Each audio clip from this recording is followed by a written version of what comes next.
Today I will tell you about Nobel Prize 2022 in physiology और medicine कि basically ये seventy पैबू को क्यों दिया गया और सेवेंटी पैबू कौन थे और उन्होंने क्या काम किया। Svante Paabo basically Max Planck Institute for evolutionary anthropology के डायरेक्टर हैं।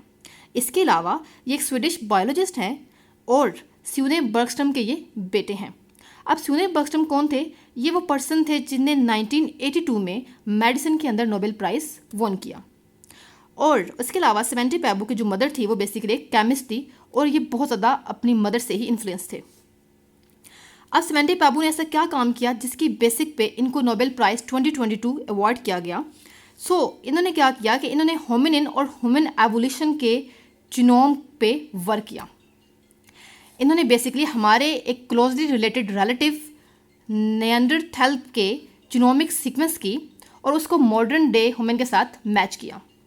अब 1997 के अंदर इन्हें क्या किया कि निएंडरथैल के माइटोकॉन्ड्रियल डीएनए की जीनोमिक सीक्वेंस की और उसको मॉडर्न मैन के साथ कंपेयर किया और ये बताया कि हमारे मॉडर्न मैन के अंदर कुछ निएंडरथैल जीनोमिक की सीक्वेंस की सिमिलरिटी भी है और कुछ हमारे अंदर यूनिक कैरेक्टर्स हैं जिसकी वजह से हम आज भी सर्वाइव कर रहे हैं। ये तो आपको मालूम ही होगा कि होमिनिन बेसिकली क्या होते हैं। तो we are very genetically derived from epics called hominin, क्योंकि हमें कहा जाता था कि हम एपिक्स से ड्राइव्ड हुए हैं, इसलिए हमें होमिनिन का नेम दिया जाता है। अब हम आपको बताते हैं कि हमारे क्लोजली रिलेटेड रिलेटिव जो मॉडर्न मैन के हैं वो दो हैं, एक है निएंडरथैल और दूसरे हैं डेनिसोवा। तो अब मैं सबसे पहले बात करूंगी निएंडरथैल के बारे में कि हमारे जो पैबू है बेसिकली पैबू प्रोफेसर ने कहा कि हम ह्यूमन जो मॉडर्न हैं ये कहाँ से ओरिजिनेट किए हैं, क्या हम अफ्रीका से आए या फिर एशिया से आए। तो इस मिस्ट्री को सॉल्व करने के लिए पैबू ने बहुत ही हेल्पफुल किया, दैट्स वाई इसको अवार्ड दिया गया है। प्रेजेंट रिसर्च के अकॉर्डिंग जो कि पैबू ने किया है, इसने कहा कि 3 लाख साल पहले होमोसैपियन अफ्रीका से मिले। उसके अलावा 4 लाख साल पहले निएंडरथैल ओरिजिनेट हुए अफ्रीका के बाहर से, मतलब यूरोप और वेस्ट सेंट्रल एशिया से। इसका मतलब क्या हुआ कि निएंडरथैल हमारे से 1 लाख साल पहले मिले या फिर ओरिजिनेट हुए। 70,000 साल पहले की बात है कि होमोसैपियन ने अफ्रीका से मिडल ईस्ट के अंदर माइग्रेट किया और फिर पूरी दुनिया के अंदर फैल गए। इसका मतलब ये हुआ कि होमोसैपियन निएंडरथैल से मिले, उनमें क्रॉस ब्रीडिंग हुई और जीन एक्सचेंज हुआ। अब 30,000 साल पहले की बात है कि निएंडरथैल एक्सटिंक्ट हो गए, मतलब दुनिया से बिल्कुल गायब हो गए। अब रिजल्ट में जो हमारे पास एक मॉडर्न मैन है वो निएंडरथैल और होमोसैपियन का को एग्जिस्ट है, मतलब क्योंकि इन्होंने 1000 साल तकरीबन साथ गुजारे, जिसकी वजह से इनके अंदर जीन क्रॉसिंग हुई, ब्रीडिंग हुई और इनके अंदर एक मिक्सचर जो है वो जीन का पाया जाता है। अवार्ड असेंबली ने बेसिकली ह्यूमन एवोल्यूशन और उसका प्रेजेंट डे के ऊपर रोल और उसकी परफॉर्मेंस जो कि पैबू ने की, उसकी बेसिक पर 2022 का अवार्ड पैबू को दिया गया है, क्योंकि पैबू ने क्या किया, यूनिक कैरेक्टर्स शो किए जो कि होमोसैपियन यानी कि आज के मॉडर्न मैन के अंदर नजर आते हैं। असेंबली ने कहा कि बेसिकली पैबू ने वो किया जो आज तक कोई भी नहीं कर सकता।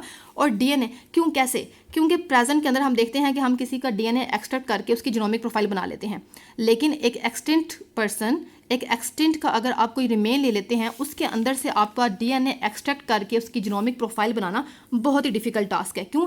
क्योंकि उसमें कंटेमिनेशन बहुत ज़्यादा होती है। लेकिन पैबू ने ये किया और इसके रिजल्ट पर क्या देखा कि आज यूरोप और एशिया के मॉडर्न मैन में निएंडरथैल जीनोम का 4% पाया जाता है। उसके अलावा 2008 के अंदर डेनिसोवा केव के अंदर से 40,000 ईयर पुरानी एक फिंगर बोन मिली जो किनकी थी, डेनिसोवा की थी। उसके अंदर से माइटोकॉन्ड्रियल डीएनए जो है वो पैबू ने एक्सट्रैक्ट किया और उसकी जीनोमिक प्रोफाइल बनाई और उसको मॉडर्न मैन के साथ कंपेयर किया, जिसका रिजल्ट क्या निकलता है कि 6%, ऑलमोस्ट 6% डेनिसोवा जीनोम जो है वो आज की मॉडर्न मैन जो कि साउथ ईस्ट एशिया के अंदर पाए जाते हैं उनके अंदर ये नज़र आता है। अब इसका एक और क्या पॉइंट मिला, वो ये था कि जो डेनिसोवा वाले लोग हैं जो आज मॉडर्न मैन यानी कि साउथ ईस्ट एशिया के लोग हैं, उनके अंदर ये एबिलिटी है, ये खासियत होती है। जैसे कि आपने देखो कि तालिबान वगैरह जो है जो पहाड़ी इलाकों में रहते हैं वो हाई एल्टीट्यूड पे रहने की उनके अंदर ये कैपेसिटी है, उनके अंदर ये इम्यून सिस्टम इस तरह से इवॉल्व हुआ है कि उनको कोई इशू वहाँ पे नहीं होता। तो बेसिकली इम्यून सिस्टम की भी कुछ बेटर करैक्टर्स जो हैं वो पैबू ने डिस्कवर किया अपने इस रिसर्च के अकॉर्डिंग। उसके अलावा एक न्यू डिसिप्लिन जो है इस्टेब्लिश किया है जिसमें बताया गया है, उसका नाम है पैलियोजेनोमिक। इसमें बताया कि किस तरह से एवोल्यूशन मैन की हुई है और माइग्रेशन कहाँ से कहाँ पर मॉडर्न मैन की गई है। So that was all about today's lecture. Thank you.